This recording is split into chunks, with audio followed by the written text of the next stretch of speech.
Good morning. Welcome to the Fun Side of Business podcast. I am one of your hosts, Nick Hampton. And I'm your other host, Gemma Addison.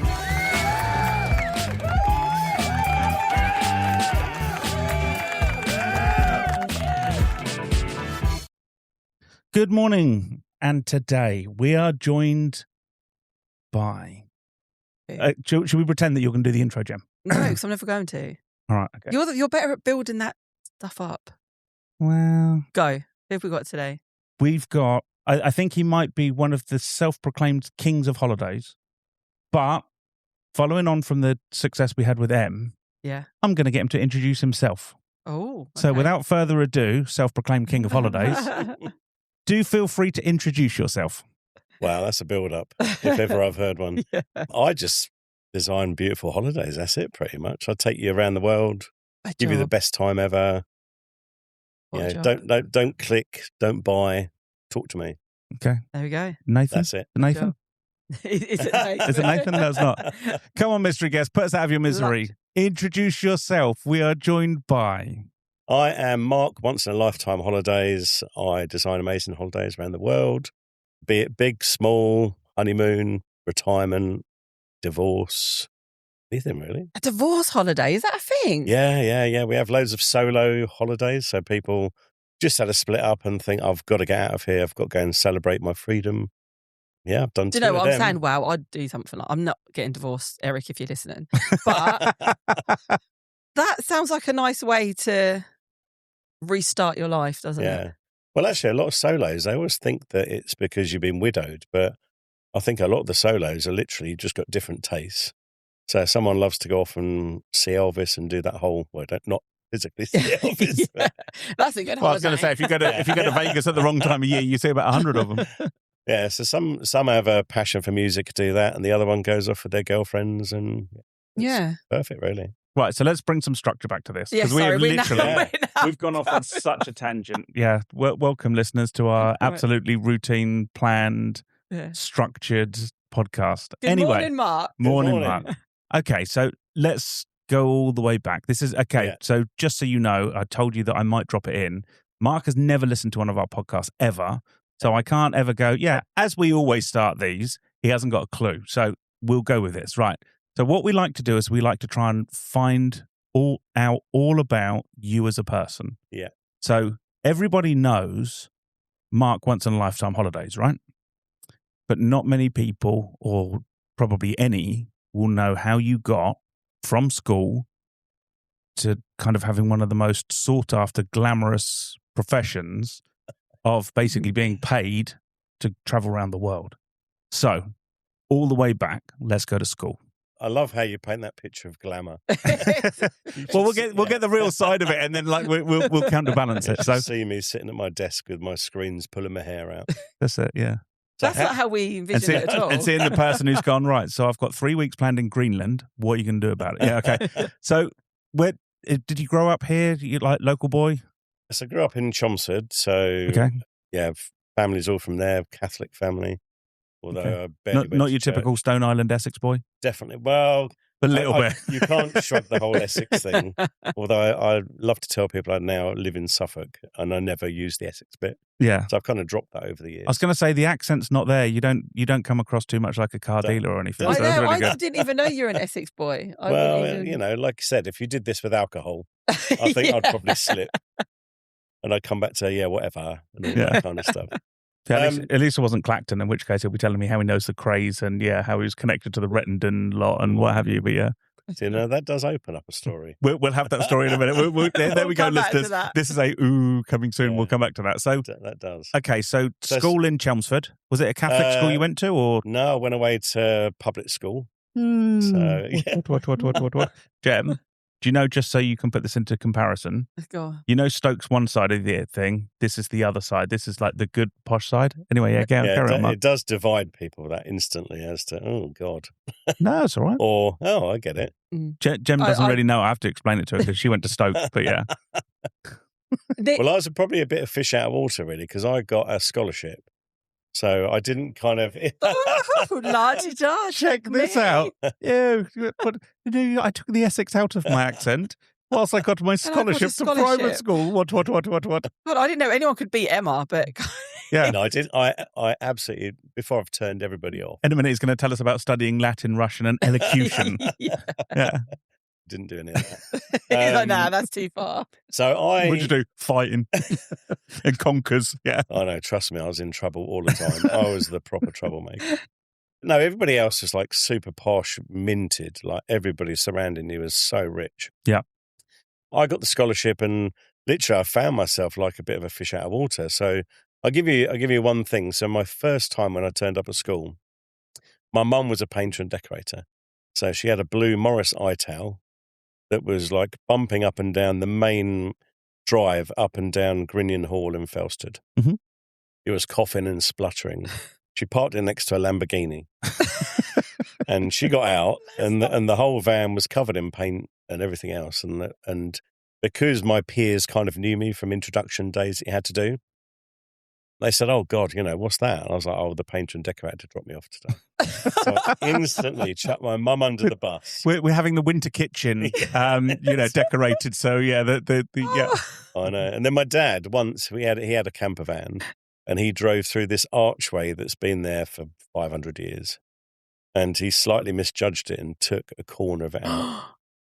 That must be The horrendous, right? embarrassment, yeah. So it was, no, lovely upbringing, yeah, beautiful school, but I was the troublemaker. But I think that's a nice thing, because I think it probably gives you a good contrast. Yeah. Between this is kind of how the other half live, and I guess when you're talking about camper vans and painter and decorate and what have you, you've kind of seen the other side of it as well. Oh yeah, I used to go. So what got you the scholarship? I mean, is it like you were super intellectually gifted at primary school, or what was the wild conquer champion, or I'm only laughing because Mark's laughing. good at, I don't know.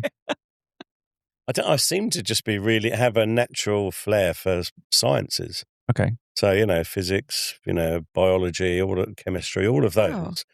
I just seem to get from an early age. So I love that. But the irony is I didn't do very well in biology, even though like the headmaster and my teacher went, "Well, you're the best student we've ever had." Okay. But it was applying that to an exam, which was really peculiar. Okay. But yeah, loved it. Loved the sport. It's very heavy in sport. So lots Ruggers? of rugby. Yeah. Ruggers or crew? Rugby. Yeah. I was like in charge of canoeing. So hang on, we can ask all these head boy I was in charge questions. of canoeing. Did you hear Oh, that? okay.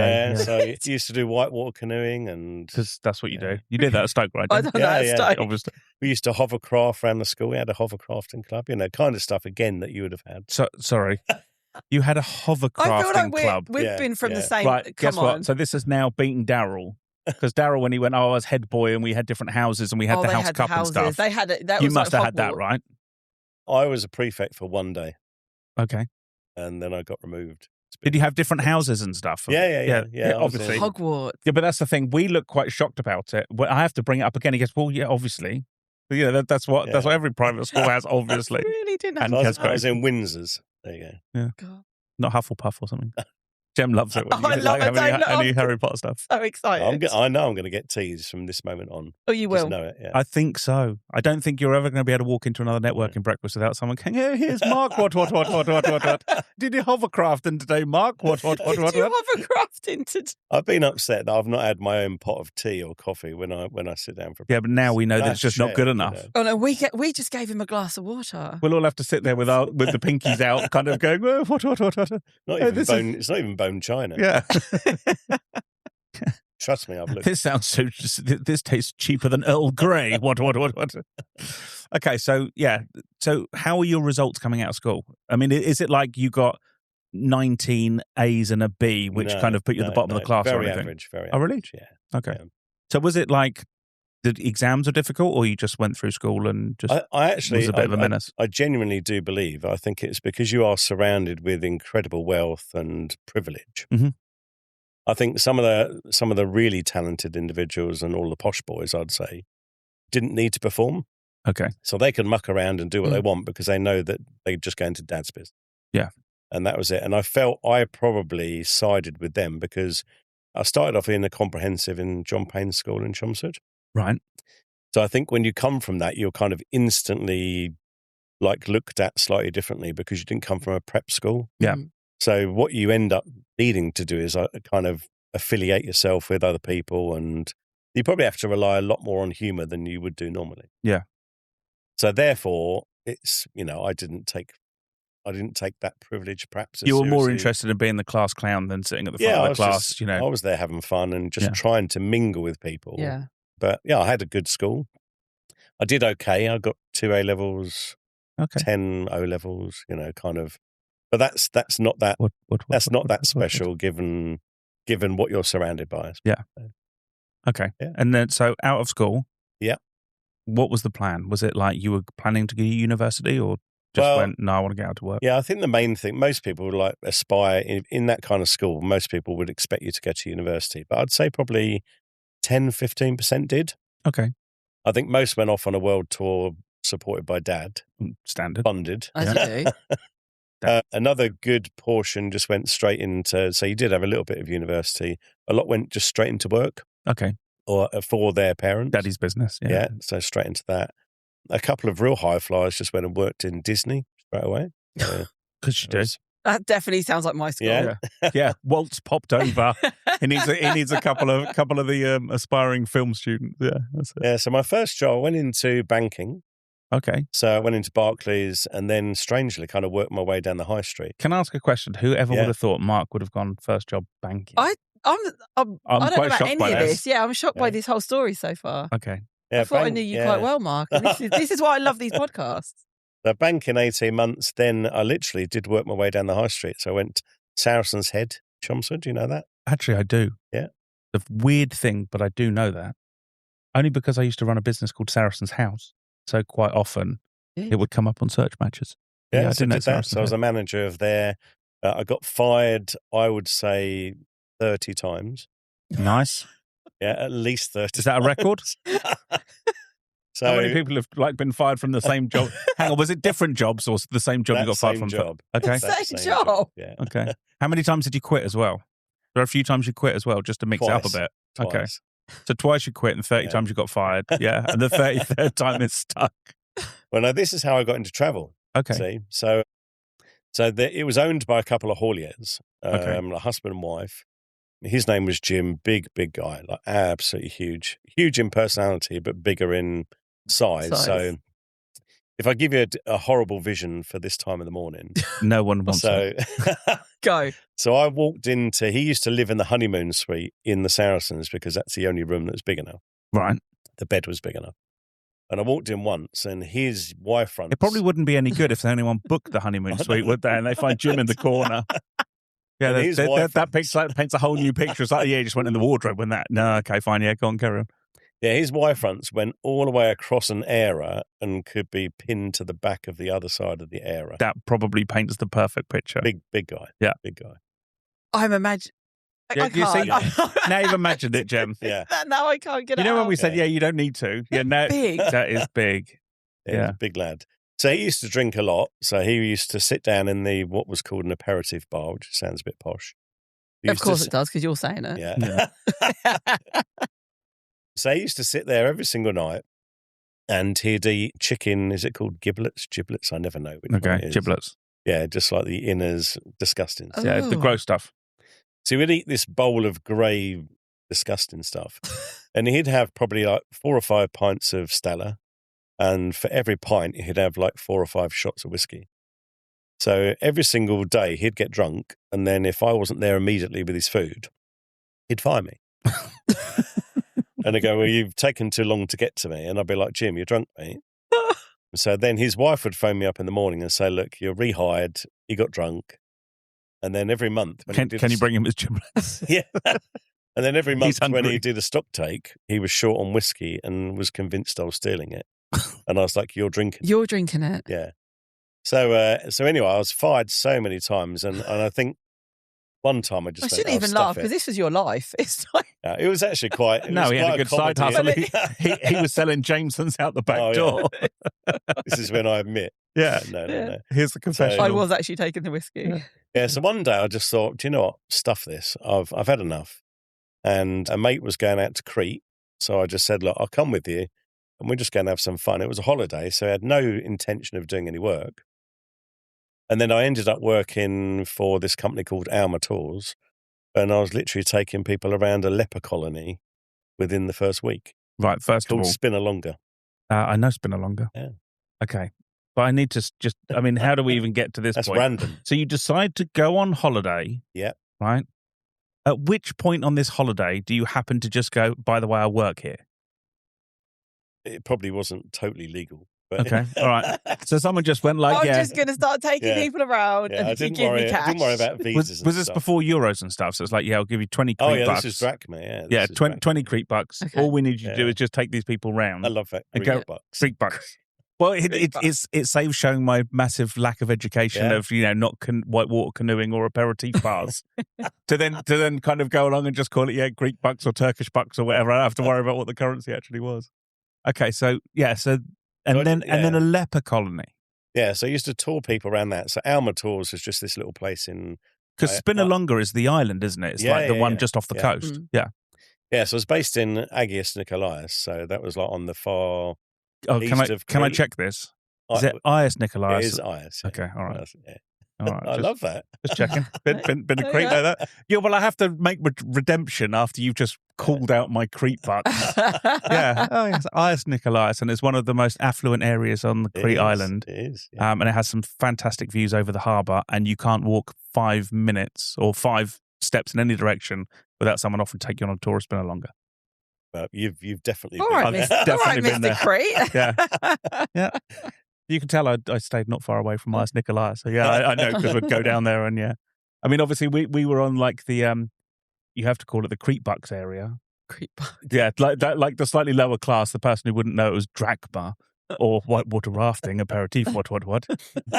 So, so we would kind of get on our quad bike and go to Ias Nikolaos, have an ice cream because it's about all we could afford, and then come away again. Yeah, there you go. Yeah, love it. And get offered about 53 tours to Spinalonga As you do, while you're trying to just sit and have an ice cream. And it's weird. Spinalonga, there's nothing to see, really, is it? You want to see a leper, really. Yeah. But there's no one there. Whereas a lot of old people that are borderline kind of... Yeah, who went on the other Spinalonga tour Who that went on went the other tour, 10 you were minutes just seeing before each you other. started, yeah. Yeah, so I did that. And then Alma Tours also did like the Samaria Gorge. So I used to do tours down there. I used to run it twice a week. You talk about that one, same as I spoke about Spinalonga. I've never been. I don't know what the hell it is. I just thought it would have just look at my one-time fluke of having some And knowledge. I'm not even going to try and make something up when he's sitting right there. That's all right. We can ask him who his favourite guest is. Well, I'll give you an idea. It's 16 kilometres long. Okay. And it's about 40 degrees. And it's just you go through a gorge. That's it. Okay. But Okay. people used to sell it from lots of different tour companies. And people would sell it to like big Americans that couldn't walk 16 metres, let alone kilometres. And they'd turn up with their flip-flops. And then the poor old donkeys, you get like a mile in and they'd have to put this big old thing on a donkey. Yeah. And the because there's no going back. Once you've started, that's it. And lots of Crete buck costs to do that. Yeah, obviously. So we did that. And then we did like a beach party as well. And this is how it happened. I was on a beach party with a load of like families and having a good laugh. And one of the 20s reps, have you ever heard of 20s or not? Was it like 1820s? Yeah. Or 1821 or whatever. It was the competitor to 1830. 1830s, I've been on a couple of them. Yeah. We don't. Of course you talk about have. that. Yeah, we don't need to. That's a whole nother podcast episode for that one. Jem, so tell us about your trip on 1830. Yeah, okay. But yes. Yeah, so this was the competitor to that. So they saw me on a beach party with my guests. And they'd just had to send somebody home because they'd had an accident on a moped. And they just said, look, you look like you're having fun. Come over here. I'll give you a quick interview if you want to join us. And the interview was, do you drink? Do you like girls? Do you like free stuff? That was it. And that was it. It's the best interview ever. Took 30 seconds and then I was a 20s rep. Nice. But I think at that time there was less than 20 20s reps in the world. Okay. And I would never have got the job if I'd have gone the normal route.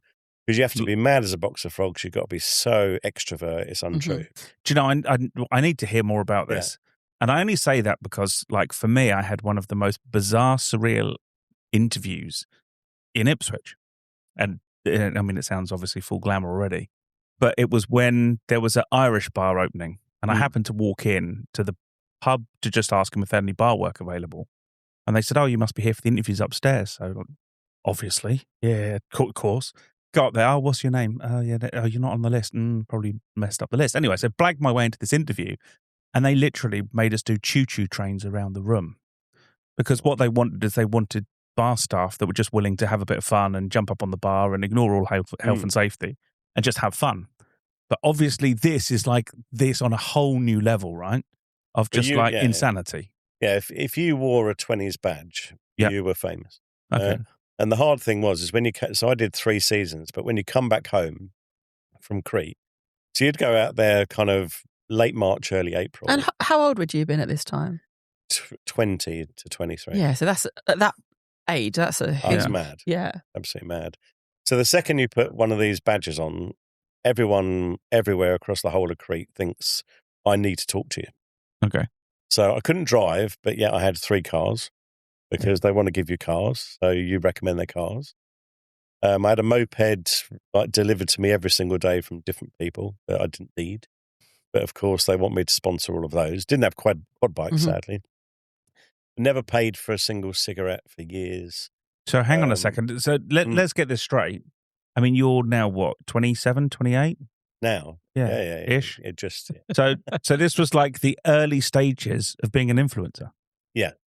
You just get free stuff for them, hope that you promote their stuff. Yeah, absolutely. So I would have... So at the airport, I'd pick up a mixed bag of people. So I'd say it's probably 90% of tourists, like general kind of holiday makers. Yeah. And then this little fringe of mad box of frogs, 8 or 9 20s people, who would be a riot already as soon as they're on the coach. They're on the coach, yeah. Yeah, and I'd drop them off so I repped in Malia as well. That was my main place. So I started off in ice. Yeah, there'll be an 1830 that story about you and Malia. That was one of my favourite holidays. Malia is just pure grot. It is just the nastiest place on earth. But a lot of there fun. you go, Jem. That's why you can talk about it. Do you see the difference, I haven't been back since. I went one time. Right, Jem, I do have a lot of memories. Jem, unfortunately, you're just adding to this like mystique that we're putting out. Actually, I know Gemma quite well. Yeah. Stoke. Look, you think about it, Jem. So you got Stoke and Coppleston, and Ias Nikolaos versus Malia. You couldn't get one more time. upset. Yeah, one is like, it's quite posh and Riviera. I've and been what to have other you. places. Malia, grot, gross. And Jem's going, I love it there. 1830s. I did at the time. Yeah. It made me who I am today. That's a whole nother episode as well. Yeah, so I did Ios for 1 year and then Malia for 2. Okay. And Malia did break me. Okay. It was bad. I guess that's no one says no to anything, right? That is, well, the amount of hen parties where the hen wasn't overly faithful. Yeah. No one was. I mean, you were obviously, well respectful and everything else, obviously, yeah. Right, Jem, you don't have to choke on that. But it was like being famous. Okay. You thought, the amount of power you had to influence people was incredible. And I didn't really use it because I think you were so busy, you were having too much fun on the boat and disrupting hens. Yeah. Yeah, so we had an absolute all them hens riot. clucking around. Yeah, it was an absolute riot. Yeah, definitely would have done it again. Nice. There we go. That's it, done. Yeah, completely. Yeah, okay. So Malia, then what happened? So how did you get from rep to now where you are? Or I mean, there from could Malia to luxury is what you basically want. From Malia to lording it up. Yeah. Well, it was a tragic love story. So in my winters, when I come home, I could have done the ski rep bit, but I don't know why I didn't do that because I love skiing. I worked in Chicago rock cafes. Did you know them or not? Yeah. Yeah. So I worked in one in Chelmsford. Thought I'd met somebody that I was going to stay with forever. Kind of got to know her over the winter and then left her and said, I'm back off to Malia again. And she was like, okay, well, behave, be a good boy. I was like, yeah, totally. And I think I lasted about 6 weeks and went, no, she is the one. And then I flew back home.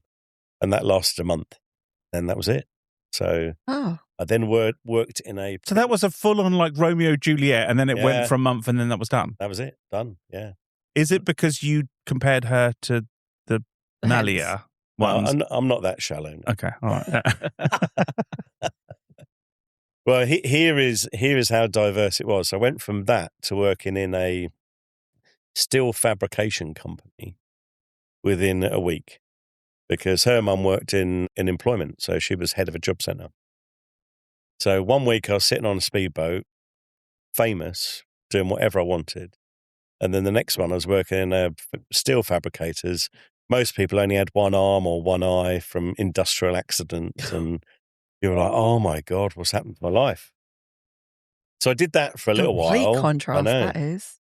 Yes, I did that for a little while, then learnt to be a cocktail barman. So thought, I'm done with this, can't stand it. Went off to London, learnt to be a cocktail barman for about 6 months.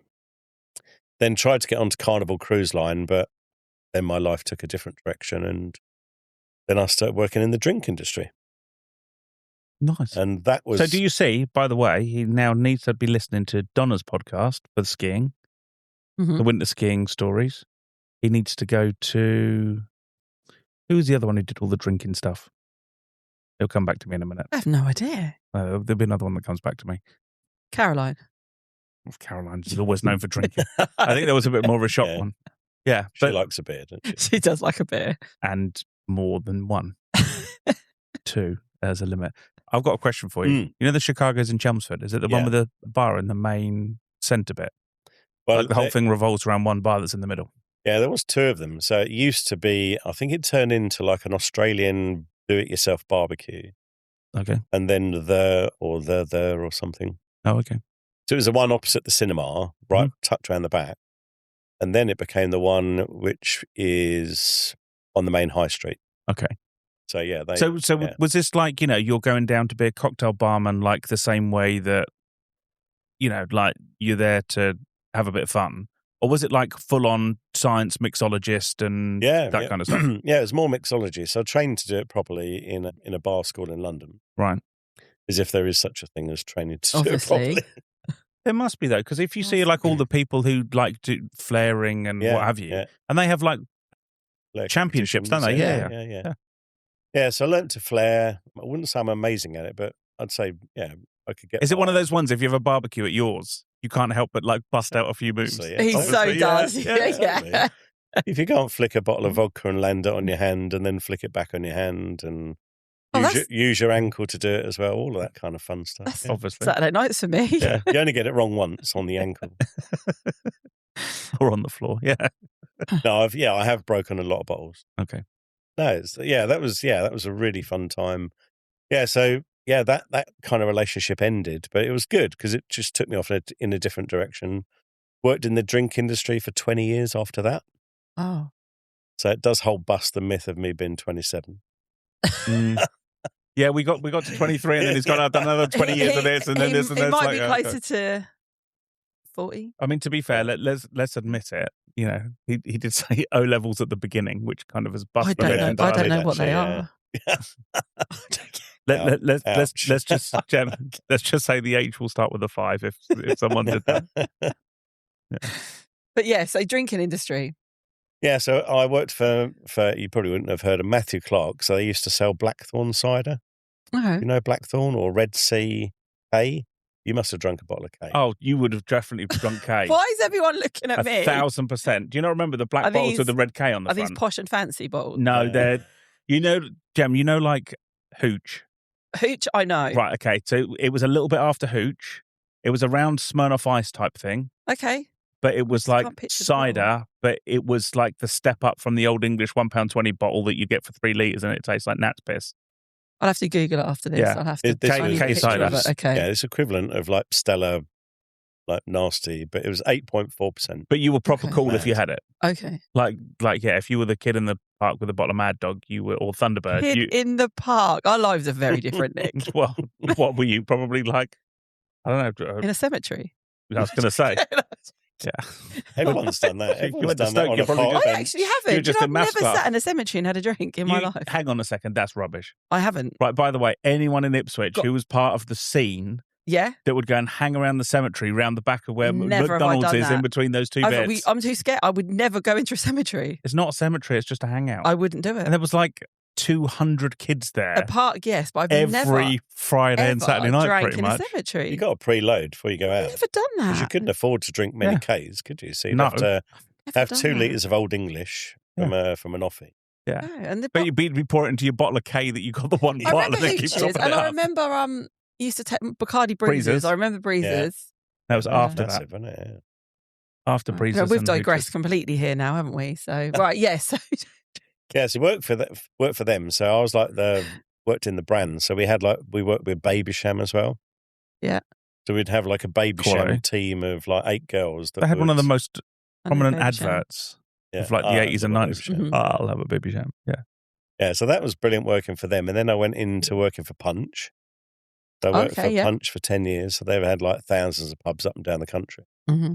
But it kind of reminded me a bit of being a rep because I got to a position in Punch where you could literally take your team out and drink for free wherever you wanted to in the UK. So you just put a tub of beer behind the bar or a couple. Yeah. And Oh, it's a Nick's picture now of showing me Kay. it. Oh, yes, I recognise that definitely bottle. right. I knew Okay. you'd remember it. Thank you. That was planned on your mind, wasn't it? You had to, yeah. We'll just pretend that we're really posh and we have researchers that came in and did that, like, that data background Thank you, check for you. team. Yeah. I appreciate it. Yeah, thanks, team. Yeah. Yeah, so we'd have like the Baby Sham team and in that. And then I worked for Punch. So that was. Did you have like the branded car and stuff to go around in and all that? I didn't. All that stuff? I didn't, but the girls did. Okay. Yeah, but they were like, I suppose when Virgin first came out and you had the air hostesses. Yeah. These would be the equivalent in the drinks industry. Everyone kind of wanted to be a Baby Sham girl or spend time with the Baby Sham girl. Either or. Yeah. So you spent the time with the Baby Sham girls? no, I didn't. Which team were you on? Not unless you got photography to disprove me. We can have a chat with Steve. Researchers. No. Don't look too deep. Steve could have got him on the cruise liners as well. It's important about like, who you know and all that. Steve, right. Anyway, yeah. So we're literally just going off on crazy tangents all day today, or I am anyway. So yeah, drinks industry, 20 years. And then I retired at 48. Okay. How did you do Wow. that? I got fortunate on what's called an IPO. Okay. It's like when a company floats. Yeah. So I just got fortunate and Who was it? Can you say, or was it in inside the trading that's thing in the fine. drinks industry? No. When I left the drinks industry, I joined Hollywood Bowl. Right. And I was part of their senior team for 8 or 9 years. Then they floated and I did reasonably well out of that. So was it something they gifted to you, like as a part of the senior management team, or was it you just went, I think this is going to be huge, and just chucked your life in? No, you have to invest in them a tiny bit at the beginning, and then you get what's called sweet equity. Yeah, which gives you like a bit of a share of the company before it floats. So it floated, and then I stayed around for about 3 or 4 more years, and then said, "Do you know what? I want to do very little and just enjoy it." And about a month later, I'm like, I don't want to do very little. I'm bored already. Yeah, it is. I cannot sit still for 2 minutes. Mm. It is. I've got to do stuff. So I did last about a year. Right. And then I thought, right, I'm going to go and help my mate run his business. So he had like a little small, medium enterprise. And then we set up a dog business. So now we have 6 dogs in our house Nathan? Almost all of the time. Yeah. Have you spoke to Nathan about I dog have, businesses? yeah. He had it and then sold it or ended it, yeah. So it was. I think it was quite clear that was his missus's business, wasn't it? Mm-hmm. And he just helped her, so he stopped what he was doing in the police and went to help her. Well, this is the same. It's my wife's business, but now she works in a pub. I do holidays and dogs. So okay, yeah. Most mornings start with me waking up next to a Doberman. Don't stop. That's not my wife. It really is a Doberman. Yeah. So that's the start to most of my days. And I've got cramp in my left leg where it's been leaning on me for 8 hours. Yeah, so I just thought I've got to get back into work of some sort. So yeah, we run the dog business. And then 18 months ago, I booked a holiday out to Borneo through the company I now work for. And it was the best customer experience I've ever had in my life. So I just went, this is a bit of me. This is what all of those years of customer service and looking after people has been about. That's a huge advert. And I went, no, I'm joining them. And that's what I did. Imagine having such a great experience and saying, no, this is it. I want to work for these people. They're so amazing. Yeah, it is, yeah. And I think that goes, because my career before that at Hollywood, I was in charge of designing product. So I looked after all the format of drink, food, arcade games. Okay. So I'd fly to Japan to go and buy virtual reality games and then bring them back into the UK once I've tested them in Japan. Honestly, everyone is so sitting there going, oh, what a horrible life he's lived. He went along, right, in his 20s, right? He's going out getting pissed up and, in the hen house. In the Right? house. Like Right. that. Then he goes along and says, oh, yeah, what are you going to do next? Oh, I'll go and be a cocktail barman. Well, cocktail is probably prevalent and everyone's like, yeah, here's the next Tom Cruise. Yeah. Right? You then go along and say, oh, what did you do after that? Oh, yeah, I went around with all the baby sham girls. Baby sham girls. Oh, I did that. And then what happened? Oh, I pretty much retired. And then I came back to go on holiday. and oh, by the way, yeah. And I went and played virtual reality games. Oh, no, what a tough life you've had, Mark. Yeah. And I've been in 2 films and a TV show. But that's Okay, well, hang on. Right. So, all right. Well, in which case, then let's try and tick these off. Okay, because we've been able to gloss over a lot of fun stuff. Yeah. I'm going to do like a quick fire with you. Go on then. Right. So, in 50 words, we are not PG 50. rated, by the way. Right. Yeah. So you can say whatever you like. Most memorable moment in Malia. Or Yeah, you no, can. my wife might listen to this, so I can't say that. Just say but it was 10 years before I met my wife. So it's okay, whatever you do. He probably doesn't need 50 words for that. Yeah. All right, 50. Yeah, I've got way too many stories. Okay, this one. The one that won't upset your wife too much. I was dared to swap clothes with one of the female guests. Fair. Okay, for the night. That's a good one. So we were in the middle of Beach Road in Malia, and we both had to get Starkers in the middle of a beach road with like thousands of people. A very busy road. So that was the bet. So we both got naked and both swapped clothes In the middle of Malia, obviously, in the for high the rest street, of the yeah. night. Do I have? Okay. Yeah, so that's Okay, one. best bar story. Best bar story. In Malia again. Yeah. This is what all happens in Malia. So I had a group of northern doormen on a bit of a do. Yeah. They turned up 3 days late because they got drunk and missed their flight. One of them faked having epilepsy. So it was all a tall story. They faked having epilepsy, and then one guy said to me, "Look, can you watch out for my mate? Because every so often he might have a seizure. We're off having fun, getting drunk. So can you just look after him?" And I was like, "Look, not a babysitter. I can't really do that, but I will." Sorry. Did you not see the head bite and stand up? Yeah, So, sorry, not that at all, Mark's wife. So anyway, one day we were doing this thing called the Eurovision Thong Contest. So all of the reps would be on the bar wearing not very much, Yeah. doing this thong contest. And then I noticed this guy fall over and had a seizure. I was like, oh my God, this is the moment. So I leapt off the bar in my disgustingly... In your phone. Yeah. Leant over the guy, which is enough to kill him, let alone have a seizure. Making up Mark. And then I thought, he's gone. So I went to give him mouth to mouth, and he opened his eyes, looked at me and laughed. Went, got ya. It's like, dirty. So the whole thing was just a game. He was just waiting for the moment to... During the European Thong Contest, obviously. And I was like, no, that is mean. I mean, it was funny. We had a good laugh after. But That's a long time to hold it. Wow. it's like, you bastard. Okay. So we've got That that good one. enough bastard. That's a great bar story. Yeah. Okay, we're going to go to a different one now. Go on. Best holiday destination right now. Oh, you can't say that. It depends what you want. The best in your opinion. Best, I've got a lot of time for Borneo. Okay. Just because that was the one that converted me The across one place you travel. first, yeah. Yeah, that was the one that converted me. And the reason is because I didn't even realise I'm meant to know a fair bit about geography, I guess, in this job. But this is the 3rd biggest island in the world. I was just going to Yeah. ask for those serious? that don't know, Yeah. whereabouts is that? So if you're in Thailand, Mhm. just look south. Okay. So just under there. The 3rd biggest island in the world. That's nuts. Yeah, and no one knows it. In fact, even when I spoke to Once in a Lifetime, they were like, "Do you want to go to Borneo?" I was like, "Where's that?" Yeah, I'd say the same. Yeah, and most people know about Borneo, and you have your head cut off. By the way, Like Jen, the stories of the past is people used to get decapitated. how many times did you get a phone call from your travel people going, "Do you want to just go to Borneo?" Why not? Have a free trip out there. Yeah. Obviously. Another one of the Mark Hard life stories, right there. I love the Mark Hard life story. Ah. Yeah. Hard knock life. Yeah. Oh, what was that? It has Honestly, been tough. there was one time where I was whitewater rafting in my canoe. Oh yeah. What happened there? Oh, there was one time we were out playing ruggers on my scholarship. Ruggers. Yeah. I would never say the word ruggers. You will never get me to say that. Hang on. What about if you like met up with all your old private school boys?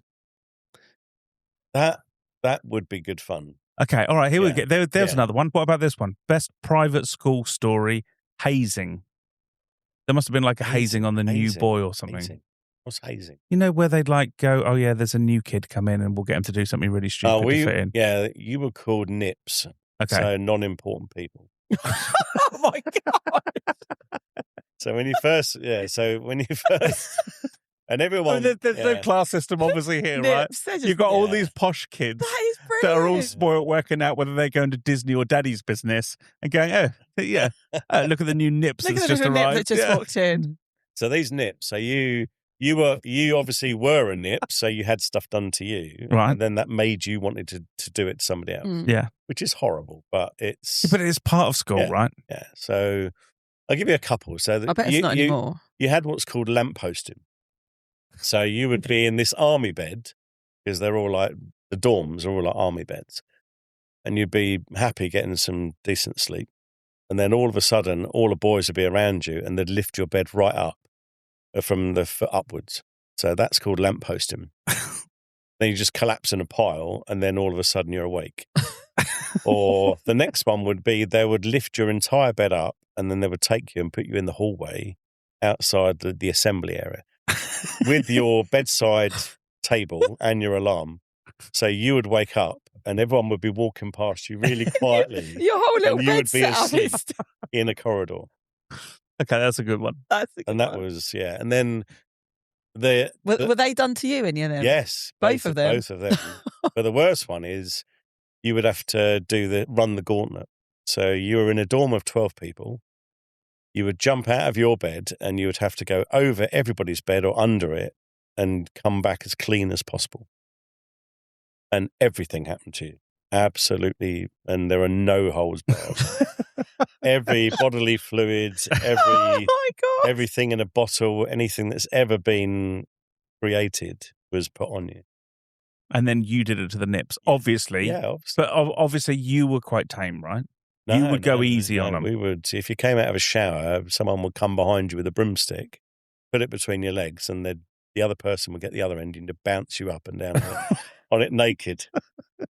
And that has been done to me, and I have done that to So just so somebody you know, else. all these stories that you hear of like private boys' schools and stuff like that, apparently are all true. They're the worst. Yeah, Yeah, they are oh the worst. God. And weirdly, we had Emma on a show, didn't we? Not long ago. And she went to a private girls' school. Yeah, Woodbridge Private. And, yeah, Woodbridge Girls. I always thought that behind them doors, Mm. it was very prim and proper, but they seem to be the Oh, worst. no, way worse, yeah. Seems to be the That's full on worst. carnage. Yeah, if I weren't if even I'd- doing that sort of stuff at Stoke. Well, you know, you were just like drinking hooch, probably smoking. Yeah, Pretty there standard, was- right?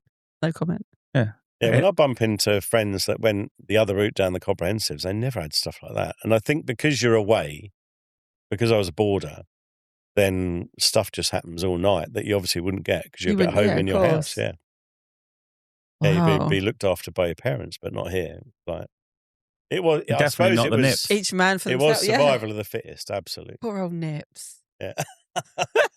There you go. You see, you thought these like quick questions would be like, oh yeah, that's all right. We'll just get through these. So Yes. now with what you do, because this was the thing I was actually quite surprised about, Nathan. So I always thought that, you know, the thing that you guys do, I'll generalize because I'm sure there's differences between what you and Nathan do, and depends who I'm talking to will tell me who's the best and what have you. Although you're both actually quite humble people, so I think you'd probably go, do you know what, we do slightly different things, but it's much of a muchness. But I was quite shocked when he said, do you know what, any holiday? Yeah. And I thought, but hang on, aren't you there just for like the honeymoon ones and the special ones and the what have you? And he went, no. He said, if someone wants a week in Turkey, just give me a call. Yeah. And I was quite shocked by that. Is it similar in your business, or is it, or are you kind of like, no, my niche is, you know, I want to do, you know, week in Borneo followed by, you know, a tour of other Thailand islands or whatever? Well, I'd say when I spoke to the owner, because there's only like a handful of us in like a little boutique operation. But when I spoke to the owner when I first started, she goes, "Look, we can sell anything. Of course you can, because you're in travel. So if someone wants a weekend away somewhere or a week, you can. But why would you?" So it's about to kind of differentiate yourself, really. But you can't call it a once in a lifetime holiday if I'm going to send you to Turkey That you can do you again. could book yourself. Yeah. Now, that doesn't mean to say that I wouldn't try and make it better, but that's quite difficult because it's quite a simple product. Mm-hmm. And the idea is to send you to Turkey, to a place that you probably wouldn't have thought of. Yeah. Or that hasn't suffered over tourism, or a different way to get to Turkey, or do a twin centre, Turkey and somewhere else. So you are really about making it an experience. Yeah. So people want it to be more immersive nowadays. So don't get me wrong, some people do love what we call a fly and flop, which is literally, I just want a week in here. I don't want anything fancy. Literally take me to a beach, dump me there. I don't care if I have to have all-inclusive. That's good by me.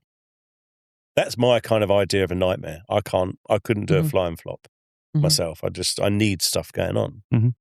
But so we can do that, but we try to make it more Added immersive. value. Yeah, yeah. Otherwise, so at the moment, I've got some guests in Grenada, but you wouldn't be able to buy this holiday off the internet. You just couldn't do it. Yeah. Just because of what we've done at the different stages. There's more about all the different add-ons and what Yeah. you can. Yeah. Okay. So it's just trying to make it. So my frustration, I've travelled quite well because in my underprivileged life. Yeah. Yeah.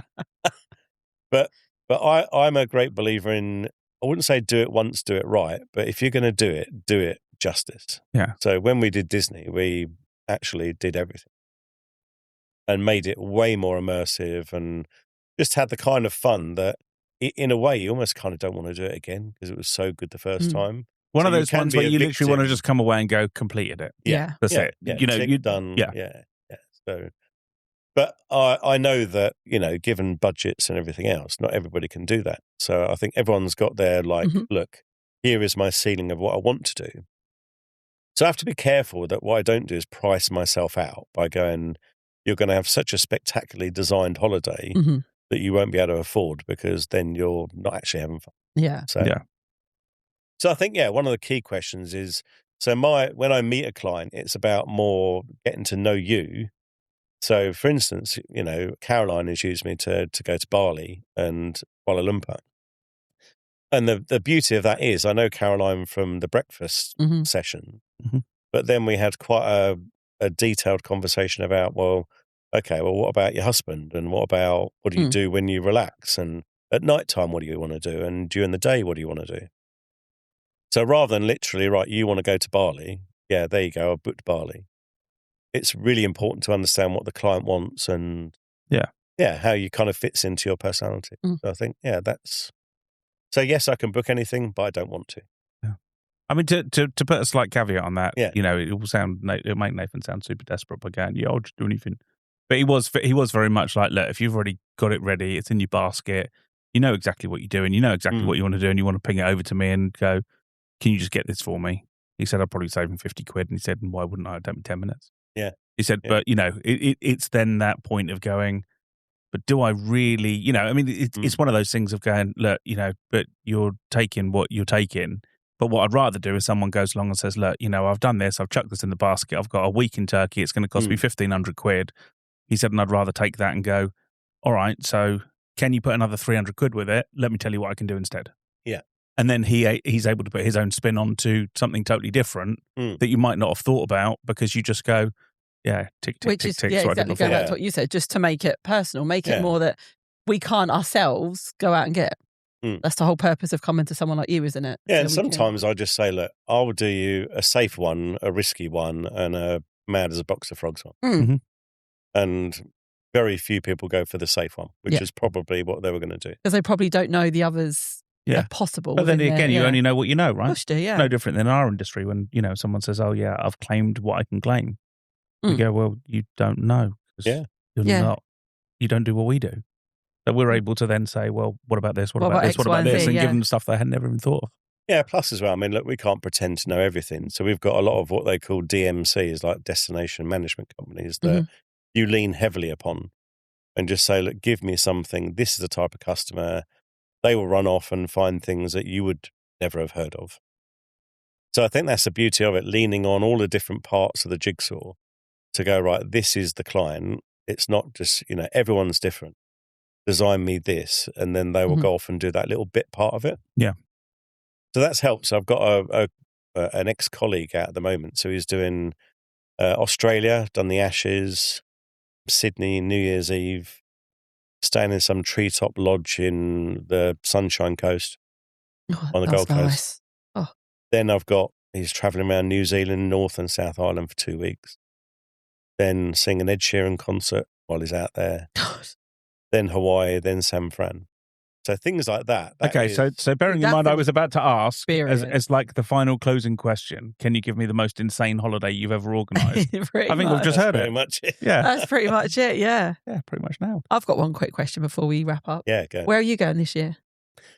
Oh, very good. Have you booked? Which time? Yeah, how many holidays? How many holidays have you got booked this year? Your next one. 3. So my first. So I got a wedding in March in Kenya. Oh, nice. So I'm doing that, then going to a safari in Amboseli, so nearby, and then a week in Zanzibar. Oh. So I've kind of designed my own mini holiday around the wedding. So that would be good fun. Never done a safari. So is that 3 holidays or is that 1? That's the one holiday. Yeah, that's okay. That's 1. Okay, what about the other 2? Going back to Corfu. So some of the travel jobs that I do, I go to like educationals. And at this education, I'd just come back from Corfu, and then I won a trip to Corfu. Which sounds Mark. like really. Sorry about that. Another one of Mark's tough life stories. Yeah. Yeah, so that, and then skiing. As you do. Okay, good question then. Where's best skiing in the world? Right now, in your opinion? I would have to say Canada. Okay. For sheer magnitude of how big it is. But I will not go to Canada because it's too busy. Okay. So I go to Austria every year because I love it in the summer and the winter. So Austria, you probably got, the resort we go to is like 300 kilometres of skiing. You can ski all day and never ski on the same slope. You want a sympathy card for that one or not? Yeah, please. Another Mark Hard life story. Yeah, I think I'm just going to be even more gutted if I have to carry on listening to any more of this. It's like, oh no, what happened? Oh, well, I won the lottery, but there was 2 winners. There was 2 winners, so I only got half of it. Oh, Mark, we feel so bad. What are going to do with 40 million quid? Yeah, that's it. Mark, thank you so much for coming on. You've been brilliant. You've been a delight. Thank you so much. Thank you. Cheers. Thank you for listening to the Fun Side of Business podcasts, brought to you by NEIT for any of your IT requirements. Why not catch Nick and Jem on the Extra Slice, available to all our subscribers? Thanks for listening.